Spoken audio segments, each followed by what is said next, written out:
किस जगह? आरती की खासियत तो जितनी भी कहो उतनी कम है। खासियत नहीं, विशेषता।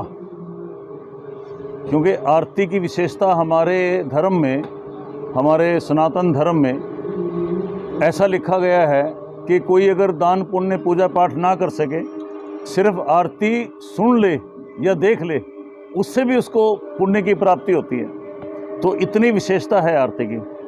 और वैसे भी जो ब्रह्म सरोवर है, इसका नाम आदि सरोवर भी है, क्योंकि ब्रह्मा जी ने जो सृष्टि की उत्पत्ति शुरू की थी तो एक यज्ञ किया था जिसमें 5 वेदियाँ थी।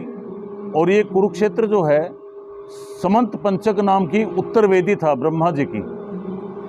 तो ब्रह्मा जी के नाम से ये ब्रह्म सरोवर है और आदिकाल से है, क्योंकि ब्रह्म सरोवर सतयुग में भी था, त्रेता में भी था, द्वापर में भी था और कलयुग में भी है। चारों युगों का तीर्थ है ये। और इसमें अमावस्या को सभी देवी देवता, यक्ष, किन्नर, गंधर्व, नदियाँ, जितने भी हमारे देवी देवता हैं वो सब इसमें स्नान करते हैं।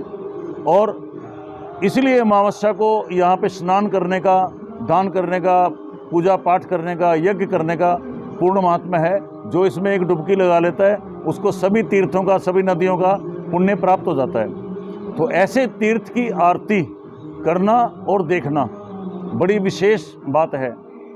जैसे हरिद्वार में आरती होती है, बनारस में आरती होती है, ठीक है वहाँ आरती होती है, लेकिन यहाँ की आरती की बहुत ज़्यादा विशेषता है। हरिद्वार और बनारस में तो गंगा की आरती है, बनारस में त्रिवेणी की आरती है, लेकिन यहाँ तो जो आरती होती है उसमें सभी देवी देवता, यक्ष, किन्नर, गंधर्व और सभी नदियाँ, सभी तीर्थ, उन सब का इसमें वास होता है। इसका मतलब उन सब की आरती ये हो रही है। ब्रह्म सरोवर की आरती जो है ये 2004 में या 5 में, मेरे ध्यान नहीं है, चौटाला साहब की सरकार थी, उस समय ये आरती स्टार्ट हुई थी और उस समय से सतत ये आरती हो रही है। पहले थोड़ा छोटे रूप में थी, अब 2014 से जब से बीजेपी सरकार आई है उसके बाद से ये आरती भव्य रूप में हो रही है। और गीता जयंती पे तो ऐसी विशेष आरती होती है कि बड़ी बड़ी दूर से लोग देखने आते हैं इस आरती को। इसका अपना ही एक स्वरूप और अपना ही एक महत्व है। खास क्या प्रयोग किया जाता है आरती में? सुगंध दूर दूर तक फैलती है, चारों कोनों में आरती सुनाई देती है। इसमें कपूर, रुई की बत्ती, देसी घी, ये सब इस्तेमाल किया जाता है आरती में। कितनी देर की आरती होती है? किस चीज़ की खास आरती होती है? किस भगवान की की जाती है? ऐसा है, ओम जय जगदीश हरे की विष्णु भगवान की आरती होती है और त्रिदेव ब्रह्मा विष्णु शिव, क्योंकि जब सृष्टि की उत्पत्ति की थी तो भगवान ब्रह्मा जी ने इसकी परिक्रमा करके अपना कार्य प्रारंभ किया था। इसी तरह भगवान विष्णु ने इसकी प्रदक्षिणा करके अपना कार्य प्रारंभ किया था। इसी तरह भगवान शिव ने इसकी प्रदक्षिणा करके अपना कार्य प्रारंभ किया था। तो सबकी, तीनों देवताओं की आरती होती है, ब्रह्मा विष्णु शिव की।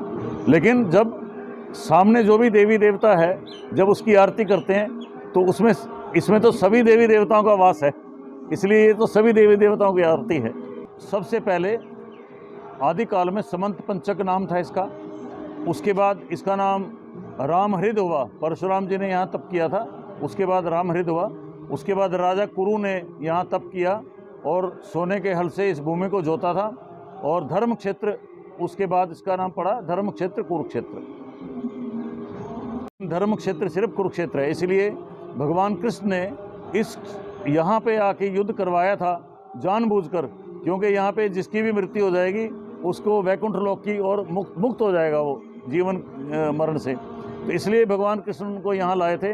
उनको पता था कि सभी मरेंगे, सबकी मृत्यु होगी, लेकिन यहाँ जिसकी मृत्यु होगी उसका मोक्ष हो जाएगा। इसलिए भगवान कृष्ण ने यहाँ पे लाके उनको युद्ध कराया था और सभी यहाँ पे मृत्यु को प्राप्त हो गए थे। इसलिए ये धर्म क्षेत्र है। पुण्य क्षेत्र तो बहुत हैं, लेकिन धर्म क्षेत्र सिर्फ कुरुक्षेत्र है। गीता का सबसे पहला श्लोक भी है, धर्म क्षेत्रे कुरुक्षेत्रे समवेता योत्सवा।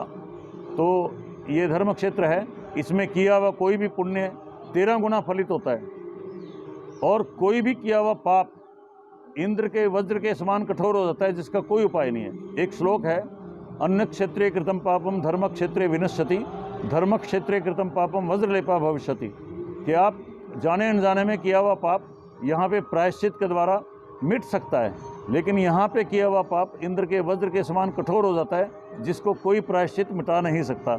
ऐसी विचित्र भूमि है ये। तो दूर दराज से लोग आते हैं आरती देखने के लिए, देश विदेश से लोग? बहुत दूर दूर से लोग आते हैं और अलग अलग समय हैं सभी लोगों के। जैसे जैसे गर्मी बढ़ती है तो राजस्थान, मध्य प्रदेश, ये बंगाल, मद्रास, इधर के लोग ज़्यादा आते हैं। और जैसे जैसे सर्दी बढ़ती है तो हिमाचल के, जम्मू कश्मीर के, पंजाब से, उत्तराखंड से, उधर से लोग ज़्यादा आते हैं।